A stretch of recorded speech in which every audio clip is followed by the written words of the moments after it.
नमस्कार. आता आपण आहोत वारजे माळवाडी पॉप्युलर नगर प्रभाग क्रमांक 32 मध्ये आणि या प्रभागामध्ये भारतीय जनता पार्टीच्या उमेदवारांचा प्रचार करण्यासाठी बीड आष्टीचे आमदार जे आहेत सुरेश धस यांचं आगमन झालेलं होतं आणि या पार्श्वभूमीवर राष्ट्रवादी काँग्रेस पार्टीचे रोहित पवार यांनी सुरेश धस यांच्या आगमनाचा आणि त्यांच्या भाषणाचा समाचार घेतलाय. पाहूयात काय म्हणतायत रोहित पवार.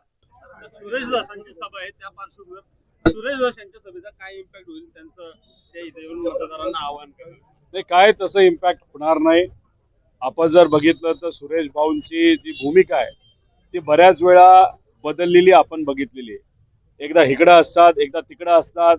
भूमिका घेत असताना एकदा ही भूमिका घेतात, मग नंतर ती भूमिका घेतात.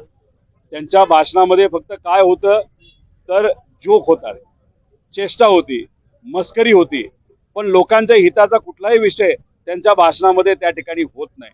आमचा एक कार्यकर्ता खाडे नावाचा, त्याला त्या ठिकाणी मारहाण झाली. ती कुणी केली, कशी केली हे लोकांना त्या ठिकाणी माहीत आहे. त्यामुळे असे लोक इथे येऊन भाजपचा प्रचार करत असतील तर मला विश्वास आहे की तुतारी असेल नाही तर घड्याळ असेल, याचे जे उमेदवार आहेत त्यांचं मतदान हे वाढल्याशिवाय राहणार नाही. आणि भाजपच्या खास मतदारांना मला बोलायचंय की जरा सुरेश भाऊ धसांचं भाषण तुम्ही ऐका. काय स्टाईलमध्ये ते बोलतात, कसे बोलतात, कशी भूमिका ते सातत्याने त्या ठिकाणी बदलतात. तेव्हा भाजपचेच कट्टर मतदार हे विचार करतील भाजपला आता मतदान करून काय फायदा नाही. फायदा असेल तर इथं या शहराचा तर घड्याळ आणि राष्ट्रवादी याच चिन्हावर त्या फायदा आहे, असं लोकांची भूमिका तिथं असेल.